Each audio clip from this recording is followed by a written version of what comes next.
Oke, selamat malam. Hari ini kita akan mempelajari tentang nilai mutlak, ya, bab pertama yang ada di matematika kelas 10, yaitu persamaan dan pertidaksamaan nilai mutlak linier satu variabel. Ya, jadi di dalam bab ini dibagi menjadi 3 subbab. Subbab yang pertama tentang nilai mutlak itu sendiri, kemudian subbab kedua tentang persamaan nilai mutlak, kemudian subbab ketiga tentang pertidaksamaan nilai mutlak. Oke, jadi yang pertama yang perlu kita jelaskan adalah konsep dasar nilai mutlak itu sendiri. Oke, nilai mutlak.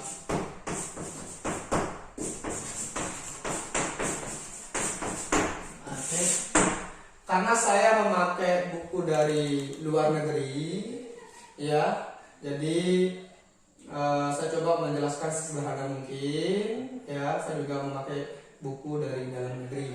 Oke, jadi dari nilai mutlak ini bahasa internasionalnya atau bahasa Inggrisnya adalah absolute value, ya, absolute value, ya, nilai mutlak. Jadi nilai mutlak itu adalah sebuah konsep yang menjelaskan tentang jarak, ya, yang menjelaskan tentang jarak. Oke, dimana jarak itu adalah perpindahan, ya, adalah perpindahan, ya, perpindahan jarak itu adalah perpindahan dari titik nol, titik acuannya nol, titik acuannya nol. Kita acuannya 0 pada garis bilangan, ya, pada garis bilangan. Jadi kita harus mengerti garis bilangan dulu. Oke, jadi garis bilangan itu seperti ini, sebuah garis, ya, dimana di garis ini ada angka-angka sebagai penandanya. Di tengah-tengah ada angka 0, kemudian di kanan angka 0 ini ada angka positif mulai dari 1, 2, 3, 4, 5 dan seterusnya. Sedangkan di kiri 0 ini ada angka negatif mulai dari negatif 1, negatif 2, negatif 3, negatif 4 dan seterusnya. Oke, jadi ini adalah garis bilangan. Ada 2 part di garis bilangan ini, ada 2 bagian. Ini adalah yang di kanan angka 0 ini, yang di kanan angka 0 ini adalah bagian positifnya, sedangkan di kiri angka 0 ini adalah bagian negatifnya. Oke, jadi ini adalah garis bilangan. Kalian bisa pause videonya dan catat, ya. Jadi jarak itu adalah perpindahan dari titik acuan, ya, ke suatu tempat yang dituju. Misalnya kalau ke kanan, misalnya kita melangkah 4 langkah, berarti 1, 2, 3, 4. Jadi di sini, ya, dari 0 ke 4. Oke, jadi jaraknya 4. Oke. Bisa aja kita bergerak ke arah berlawanan, yaitu kiri 0, yaitu 1, 2, 3, 4, negatif 4. Oke. Tetapi konsep jarak ini dia tidak mau ada negatif, ya, padahal di sini ada negatifnya. Oke, bagaimana caranya kita bisa menghasilkan positif dari negatif ini? Oke, di sanalah kita mengenalkan konsep oposit namanya, ya, ada konsep oposit. Jadi konsep oposit itu adalah konsep, kalau di bahasa Indonesia mungkin kebalikan, ya, atau berlawanan, ya, konsep yang berlawanan. Apabila ada 2 jarak yang sama kayak 4 dan negatif 4 ini, jaraknya sama dari titik acuannya, tetapi tandanya berbeda, maka kita memakai konsep oposit. Konsep oposit itu seperti ini. Misalnya 4, maka oposit dari 4 atau kebalikan dari 4 itu adalah negatif 4. Negatif 3, maka oposit dari negatif 3 adalah 3. Oke, sekarang bagaimana dengan oposit dari bilangan negatif?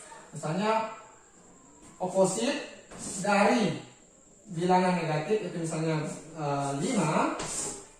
Jadi ada oposit dari negatif 5. Kita tahu bahwa oposit dari negatif adalah positif. Jadi sama dengan positif 5. Oke, oposit dari negatif 3 adalah 3, positif 3. Oke, jadi kita menggunakan opposite ini. Oke, untuk membuat dari negatif itu menjadi positif. Oke, jadi kita kembali lagi, nilai mutlak adalah konsep yang berdasarkan tentang jarak, di mana jarak adalah perpindahan dari titik acuan, dalam hal ini kita pakai titik 0, oke, ke tempat yang kita tuju. Dan jarak itu maunya adalah selalu positif. Selalu positif. Sehingga nilai mutlak itu adalah hasilnya selalu positif, ya. Nilai mutlak hasilnya selalu positif. Oke? Jadi secara umum, ya, misalnya secara umum, ya, kita jadi kita pakai huruf, ya, di mana huruf ini mewakili angka. Jadi itu namanya variabel. Misalnya kita pakai variabel A. Oke, secara umum, ya, variabel A. Kita secara umum variabel A, di mana sebuah angka A ini atau variabel A ini masuk ke dalam nilai mutlak A, maka hasilnya adalah positif A. Bagaimana kalau dia negatif A? Ya, berarti kalau dia masuk ke nilai mutlak dari negatif A itu adalah kita perlu sedikit operasi di sini atau tindakan, kita memakai konsep opposite. Ya, jadi opposite dari negatif A sama dengan positif A. Sama, itu positif A hasilnya. Tetapi ada tindakan di sini. Opposite, ya, namanya opposite. Oke, jadi ini adalah konsep dasar dari nilai mutlak. Oke, contoh soal, misalnya nilai mutlak dari 3. Nilai mutlak dari 3 ini kan positif. Oke, masuk nilai mutlak positif 3. Ya, ini A itu. Oke, bagaimana dengan 4? Ya, sama 4. Bagaimana dengan 1/2? Ya, sama 1/2 positif. Bagaimana dengan bilangan negatif sekarang? Misalnya negatif 3. Oke, nilai mutlaknya berapa? Oke, jadi ini kita pakai konsep opposite, yaitu opposite dari negatif 3, yaitu positif 3. Oke. Sekarang bagaimana dengan opposite dari negatif 4? Ya, sama. Ya, jadi opposite dari negatif 4 adalah positif 4. Oke, jadi ini adalah konsep dasar nilai mutlak. Oke. Kesimpulannya.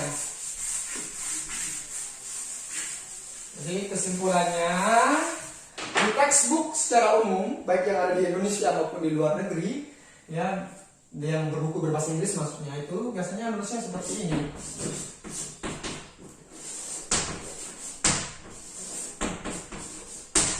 Ini jika A-nya positif, ini jika A-nya negatif. Oke, ini maksudnya gimana? Kan di pengantar matematika Bapak sudah menjelaskan bahwa ada simbol, ada angka, dan ada bentuk. Oke, simbol itu memiliki makna. Oke, di sini kan ada simbol nih. Nah, ini bagaimana makna simbol yang semua ini? Kita bisa memaknainya seperti ini, yang sama seperti itu, ya. Jika A positif, ya, mulai sini jika A positif, oke, masuk ke dalam nilai mutlak A, maka hasilnya positif A. Oke, bagaimana dengan jika A itu negatif? Jika A negatif, masuk ke dalam konsep nilai mutlak min A, maka kita perlu pakai konsep yang ini, sama dengan min A katanya. Min A katanya. Ini min A maksudnya adalah min dari min A itu, negatif A itu. Jadi dengan A, ujung-ujungnya A positif, ya. Jadi seperti ini cara memaknai lambang ini. Oke, apapun masukannya, baik dia positif maupun negatif, ujungnya adalah positif. Tetapi saya mau kalau pas ditanya bilangan negatif, Jangan lupa operasi ini ya, operasi opposite ini ya, jangan lupa operasi opposite ini ya. Oke, sekarang langsung ke tugas.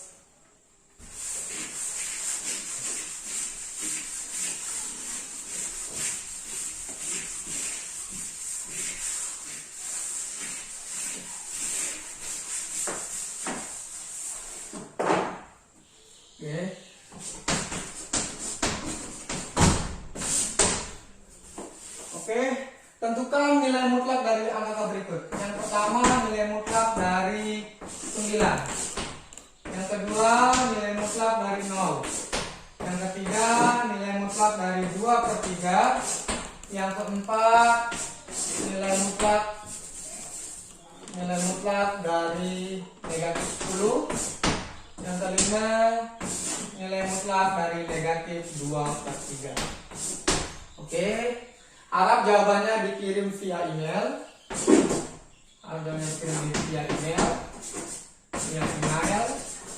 Atau Google Classroom kalian, Google Classroom. Bapak tunggu besok malam.